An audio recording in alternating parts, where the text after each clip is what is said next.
चले, हमने mother to sun poem पूरी पढ़ ली थी लास्ट लेक्चर में।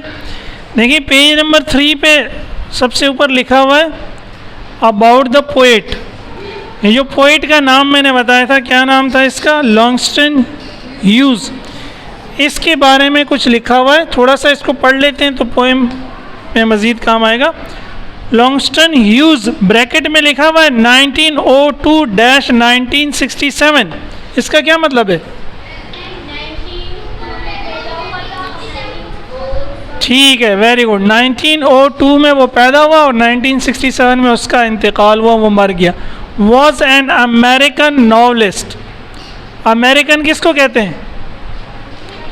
जो अमेरिका में रहता हो। नॉवलिस्ट कहते हैं नॉवल लिखने वाले, जो कहानियाँ लिखते हैं। प्ले राइट, प्ले ड्रामा लिखने वाला था।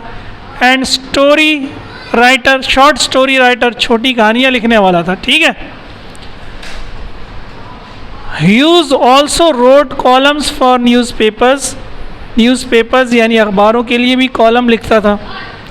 And is perhaps best non for his poetry, और शायद सबसे ज़्यादा वो अपनी पोइट्री के लिए जाना जाता है। ठीक है, बस इतना देखिए। फिर आखिर में देखें, ये नीचे से जो पहली, दूसरी, तीसरी, चौथी लाइन में देखें, हिज पोइट्री रिफ्लेक्ट्स, नज़र आ रहा है? नीचे से चौथी लाइन, पहली, दूसरी, तीसरी, चौथी। His poetry reflects the diversity of African Americans with in the USA। उसकी शायरी रिफ्लेक्ट करती है यानी दिखाती है। क्या करती है? द डाइवर्सिटी, डाइवर्सिटी का मतलब है मुश्किलात, ऑफ अफ्रीकन अमेरिकन्स, ऐसे अमेरिकन जो अफ्रीकन है, जो अफ्रीका से हैं, जो काले, वो जो काले अमेरिकन होते हैं ना, उनको क्या कहते हैं? African Americans with in the USA and emphasise their pride and identity. अभी भी याद है ना, मैं एक काले को मार दिया, उन्होंने, बड़ा मसला हो गया ना, तो कालों पे थोड़ा बहुत जुल्म होता रहता है। In this poem Hughes puts himself in the place of a mother speaking to her son with words of encouragement. The poem was written in 1922। Poem कब लिखी गई थी? और इसमें वो एक मदर के बारे में बता रहा है ये, कि वो अपने बेटे से किस तरह जो है ना हौसला दिलाती है अपने बेटे को। ठीक है, ये हमने पढ़ी थी। Well son I tell you, क्या मतलब था इसका? मैं तुम्हें बताऊंगी, बताती हूँ। लाइफ फॉर मी, मेरी जिंदगी, मेरे लिए जिंदगी। And been no crystal stair,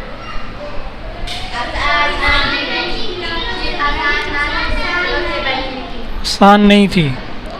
no crystal stair, मैंने क्या बताया था? क्रिस्टल कहते हैं साफ शफाफ, स्टेयर किसको कहते हैं? सीढ़ी को। तो लफ्जी माने तो है कि मेरे लिए जिंदगी साफ शफाफ सीढ़ी नहीं थी, यानी वही बात है, आसान नहीं थी। It's had tacks in it, tag के वर्डिंग पिछली दफा लिखाए थे ना, चिपटी कीलें, ऐसी कीलें जो नोकीली ना हो, तो कीलें, उसमें चिपटी कीलें थी। एंड स्प्लिंटर्स, स्प्लिंटर्स क्या थे? लकड़ी के नोकीले टुकड़े। तो ये दोनों जुमले किसको बता रहे हैं? It's had tacks in it and splinters, यानी इसमें मुश्किलात थी। किसमें मुश्किलात थी? जिंदगी में। And boards torn up, board किसको कहते हैं? टूटे हुए लकड़ी के तख्ते। Very good. And places with no carpet on the floor, हाँ, और ऐसी जगह जहां जमीन पे कालीन नहीं था। बेयर, खाली थी, यानी मेरी जिंदगी भी जो है खाली थी, उसमें ज्यादा आराम नहीं था। बट ऑल द टाइम, तमाम वक्त, लेकिन तमाम वक्त। I'se been a climbing on, मैं चढ़ती रही हूं, यानी मैंने सफर जारी रखा है। Very good. And reach in landings, मैं मंजिल पे नहीं पहुंच गई हूं। लैंडिन का क्या मतलब था? जहां से सीढ़ी मुड़ती है और वो जो जगह आ जाती है जहाँ आप रुक सकते हैं थोड़ी देर आराम। मैंने अपनी सफ़र जारी रखा और मैंने कभी कभी सुख का सांस लिया, थोड़ी देर के लिए आराम किया। And turn in corners, turn in क्या मतलब है? मुड़ते हुए। कॉर्नर कोने, यानी मुड़ते हुए कोने। अचानक एक मोड़ आ जाता था, यानी ज़िंदगी एक डगर पे चल रही होती थी, अचानक कोई मुश्किल आ जाती थी, मोड़ मुड़ना पड़ता था। And sometimes going in the dark, very good, कभी अंधेरे में भी चलना पड़ता था।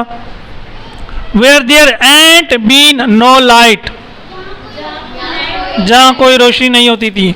सो बॉय, इसलिए लड़के, सो बेटे, ठीक है, इसलिए बेटे, इसलिए लड़के। डोंट यू टर्न बैक, तुम वापिस पीछे नहीं हटना है, यानी हिम्मत नहीं हारना। Don't you set down on the steps, step किसको कह रहे हैं? वो सीढ़ी के जो चढ़ते हैं ना, एक स्टेप दूसरा स्टेप, तो तुम सीढ़ी पे बैठ नहीं जाना, यानी हिम्मत नहीं हार देना कि चलो यार बस मंजिल आ गई, आगे नहीं जाना है, ठीक है।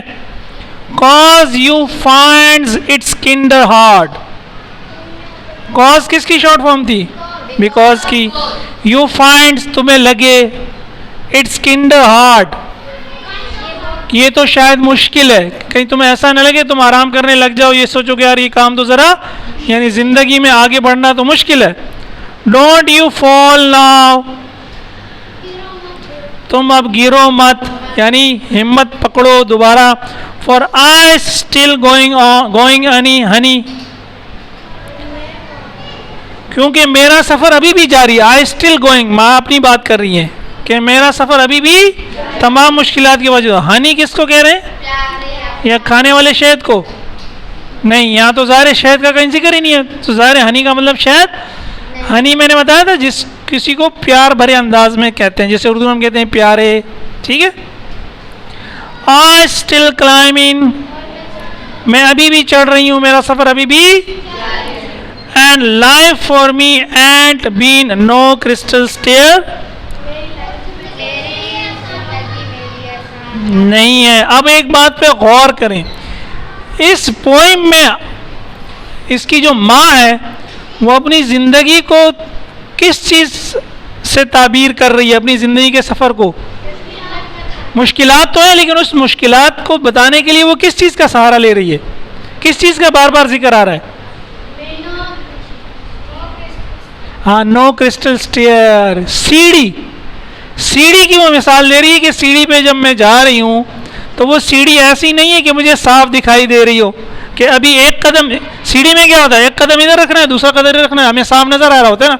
वो कहते हैं लेकिन ज़िंदगी साफ सीढ़ी की मानिंद नहीं है। ज़िंदगी में कुछ पता नहीं चलता कि पहले कदम के बाद दूसरा कदम कहाँ है।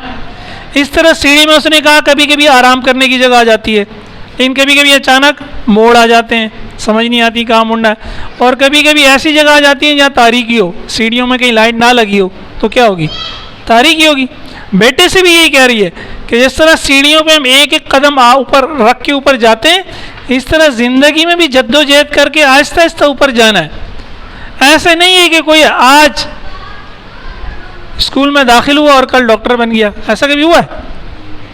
आज स्कूल में डॉक्टर हुआ, कल chief of the army staff बन गया। आहिस्ता आहिस्ता स्टेप चढ़ेगा ना, आहिस्ता आहिस्ता मेहनत करेगा। तो यही मैं उसको समझा रही है कि जिस तरह हम आहिस्ता आहिस्ता सीढ़ियाँ चढ़ते हैं, ज़िंदगी का सफ़र भी इसी तरह आहिस्ता आहिस्ता आगे में लेके जाता है। और उसमें मुश्किलात आती हैं, लेकिन हमें हिम्मत हारने की ज़रूरत नहीं है, बल्कि हमें अपना सफ़र जारी रखने की ज़रूरत है, ठीक है। ये मैंने आपको समझे तीसरी दफ़ा रिवाइज़ करवा दी ये पोइम, क्योंकि इसमें बड़ा अच्छा लेसन है, बहुत अच्छा सबक है हमारे लिए। और अब देखिए पेज नंबर 3 पे सवालात हैं, एक्सरसाइज ए। ये जो मैंने आज आपको पोइम समझाई है, अगर ये आपकी समझ में आ गई है तो इन सवालात के जवाब आप दे सकते हैं। तो कल आप सोच के आइएगा, कल हम करेंगे इसको। क्वेश्चन नंबर ए से लेकर क्वेश्चन नंबर जे तक। तो कितने बन गए? 1 2 3 4 5 6 7 10 सवाल है ना। इन 10 सवालात के जवाबात आपके ख्याल में जो हैं वो कहीं लिख के ले आइएगा अलग से, फिर हम देखेंगे कि आपने सही किए हैं या गलत किए हैं, तो इस तरह आपकी लर्निंग अच्छी होगी। ठीक है, तो आज हम इसी पे लेक्चर ख़त्म करते हैं। देखिए याद रखिएगा, इंग्लिश पढ़ना कमाल नहीं है, इंग्लिश को समझना कमाल है? इंग्लिश तो चलो तीसरी चौथी क्लास का बच्चा पढ़ भी लेता है। अब मैं आपके पास एक फ्रेंच अखबार ले आऊँ और मैं पढ़ने लग जाऊँ तो आप कहेंगे यार सर को तो फ्रेंच भी आती है। फिर आप कहेंगे सर इसका मतलब क्या है, मैं कहूँ यार ये तो मुझे नहीं आता। फिर आप कहेंगे यार सर ऐसे ही रोप डाल लेते नहीं। तो यही मिसाल हमारे आजकल के बच्चों की है, स्कूल जाते हैं इंग्लिश पढ़ तो रहे हैं लेकिन उससे मतलब क्या निकलता है, मतलब निकलेगा तो बात समझ में आएगी ना। तो इसलिए हमें रीडिंग पे थोड़ा जोर देना है, समझना है, सिर्फ पढ़ के गुजर नहीं जाना है, क्या करना है, समझना है। ठीक है, वाखिर दावाना अल्हम्दुलिल्लाहि रब्बिल आलमीन।